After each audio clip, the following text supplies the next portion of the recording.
बंधु माने आजिर एही भिडियो रे मु आपण मानकु एपरी 4 जण भाग्यशाली झियो मानकर ना विषय कहबाकू जाउछि जेउ नामर झियो को जदि आपण विवाह करिनियंती तेबे जानिबे आपणकर भाग्य खोली जिवो।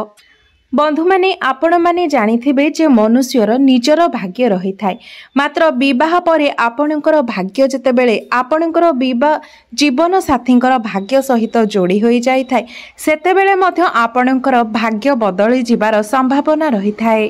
तेबे एही 4टी नामर कन्या होइथांती बहुत ही भाग्यशाली जीवन रे अनेक धन संपदर मालिकाणी मध्य होइथांती एवं अन्य मानक पाई मध्य सेमाने भाग्यशाली होइथांती।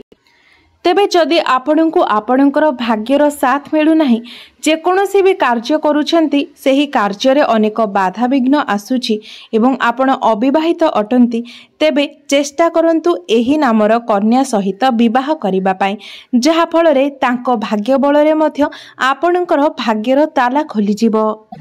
किछि नामर झियो माने बहुत ही लकी एवं भाग्यशाली होइथांती एपरिकी सेमाने जेतेबेले आम आखपाखरे थांती सेतेबेले मध्य आमको सकारात्मकतार अनुभव होइथाए।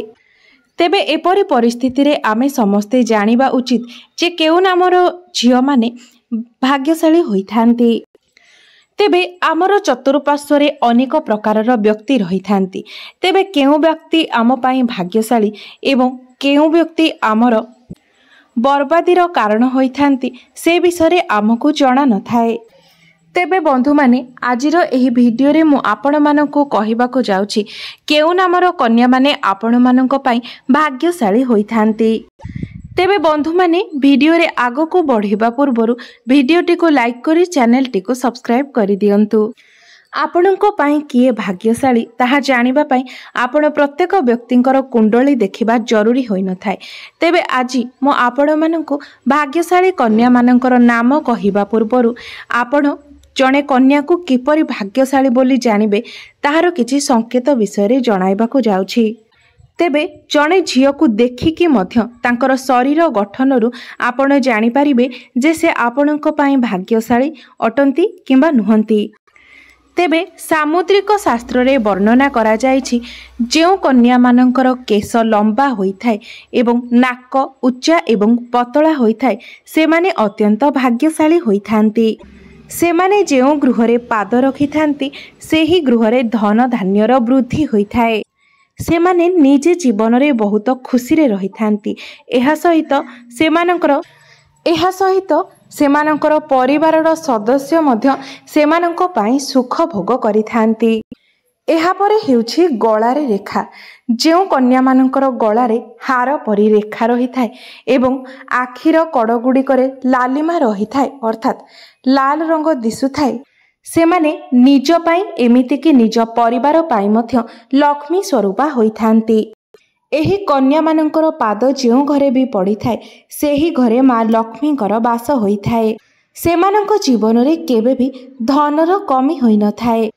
एहा परे हेउछि त्रिशूलर चिन्ह जेउ कन्यार मथारे त्रिशूल भरी चिन्ह रही थाए सेही कन्या निज जीवन रे राजराणी परी सुख भोग करी थाए। एभली कन्या जेउ भी पुरुषर पत्नी हेबो सेही पुरुषर भाग्य निज स्त्रीर भाग्य बलरे दिन को दिन उन्नति करिबारे लागिबो। एहा सहित जेउ कन्या मानकर दांत देखिबा को अत्यंत उज्जवल सेमाने मध्य अत्यंत भाग्यशाली होइथांती एवं सेमानंको पाई निजर स्वामींकर भाग्य मध्य खोली जाय थाए। तेबे आसंतु जानि नेबा सेही 4टी नामर कन्या मानक विषय जेउ मानकर भाग्य अत्यंत तेज एवं भाग्यशाली होइथाए सेमानंकर भाग्य जीवन रे थरे ना केबे निश्चय खोली थाए एवं सेमानंकु जीवनर समस्त खुशी मध्य प्राप्त होई थाए एवं एही कन्या माने प्रत्येक जगारे प्रसिद्धि हासिल करिथांती एवं विवाह परे एही कन्या मानकर भाग्य आहुरी मध्य उज्जवल होई जाई थाए।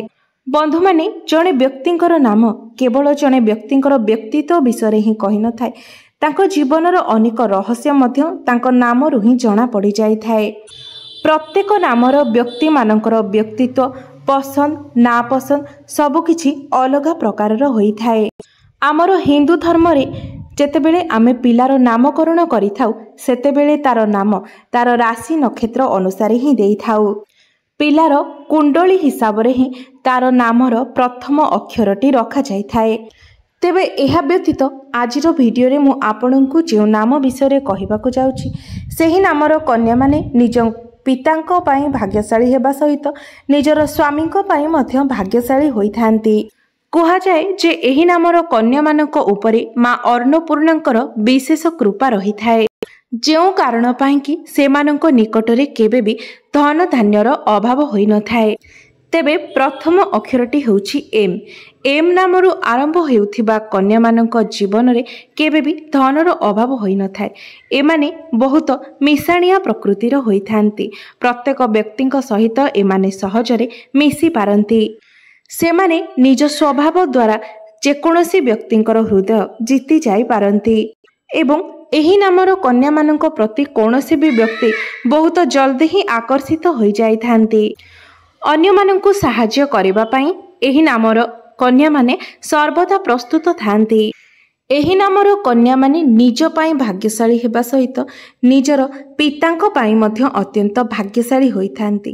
ମାନାଯାଏ ଯେ ଏହି ନାମର କନ୍ୟାଙ୍କ ଗୃହରେ କେବେ ବି ଅନ୍ନର ଅଭାବ ହୋଇନଥାଏ। ଏବେ ଜାଣିବା ଦ୍ୱିତୀୟ ନାମ ବିଷୟରେ। ଦ୍ୱିତୀୟ ନାମଟି ହେଉଛି କ। କରୁ ଆରମ୍ଭ ହେଉଥିବା କନ୍ୟାମାନେ ନିଜର ଜନ୍ମ ସମୟରୁ ହିଁ ଭାଗ୍ୟଶାଳୀ ହୋଇଥାନ୍ତି।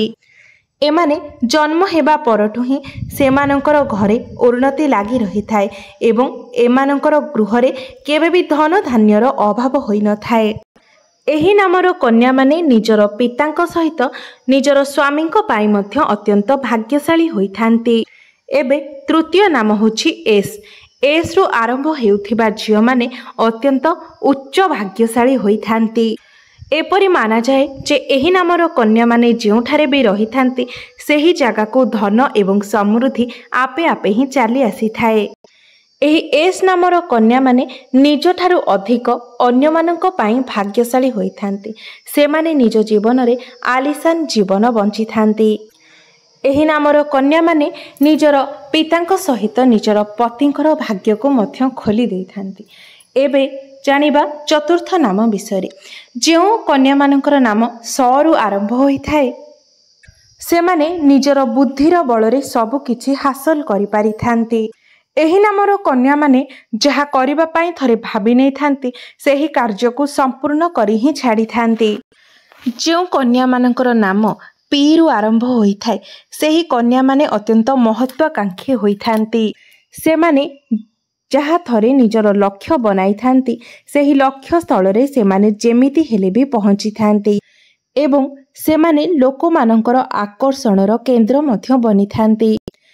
ଯେଉଁ କନ୍ୟାମାନଙ୍କର ନାମ ଭିରୁ ଆରମ୍ଭ ହୋଇଥାଏ ସେମାନେ ଅତ୍ୟନ୍ତ ହିଁ ଭାଗ୍ୟଶାଳୀ ଏବଂ ସୌଭାଗ୍ୟଶାଳୀ କନ୍ୟା ହୋଇଥାନ୍ତି। ସେମାନଙ୍କ ମଧ୍ୟରେ ନେତୃତ୍ୱର ଗୁଣ ମିଳିଥାଏ। ସେମାନେ ନିଜର ପରିଚୟ ନିଜେ ସୃଷ୍ଟି କରିଥାନ୍ତି ଏବଂ ସେମାନେ ଜୀବନରେ କେବେ ବି ଅସଫଳ ମଧ୍ୟ ହୋଇନଥାନ୍ତି। ତେବେ ଏମାନେ ଥିଲେ ସେହି ନାମର କନ୍ୟାମାନେ ଯେଉଁମାନେ ଜନ୍ମରୁ ହିଁ ଭାଗ୍ୟଶାଳୀ ହୋଇଥାନ୍ତି ଏବଂ ବାପଘର ସହିତ ଶାଶୁଘରେ ମଧ୍ୟ ସେମାନେ ସର୍ବଦା ଖୁସିରେ ହିଁ ରହିଥାନ୍ତି ଏବଂ ରାଜ କରିଥାନ୍ତି।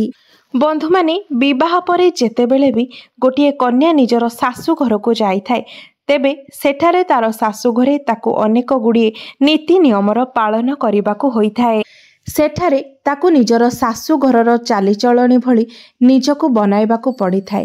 ଶାଶୁଘରର ଲୋକ କିପରି ଚାଲିଚଳଣି ଅଛି ଏବଂ ସେଠାକାର ନୀତି ନିୟମ ସହିତ ନିଜକୁ ତାକୁ ଖାପ ଖୁଆଇ ଚଳିବାକୁ ହୋଇଥାଏ।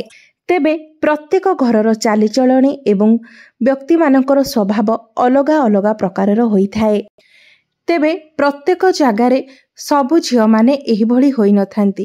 କେଉଁ ଝିଅ ଶାଶୁଘର ହିସାବରେ ନିଜକୁ ସେହିଭଳି କରିଦେଇଥାନ୍ତି ଆଉ ଏପରି ମଧ୍ୟ ଝିଅ ଅଛନ୍ତି ଯେଉଁମାନେ ନିଜକୁ ନ ବଦଳାଇ ନିଜ ଭଳି ଶାଶୁଘରର ଲୋକମାନଙ୍କୁ ବଦଳାଇ ଦେଇଥାନ୍ତି।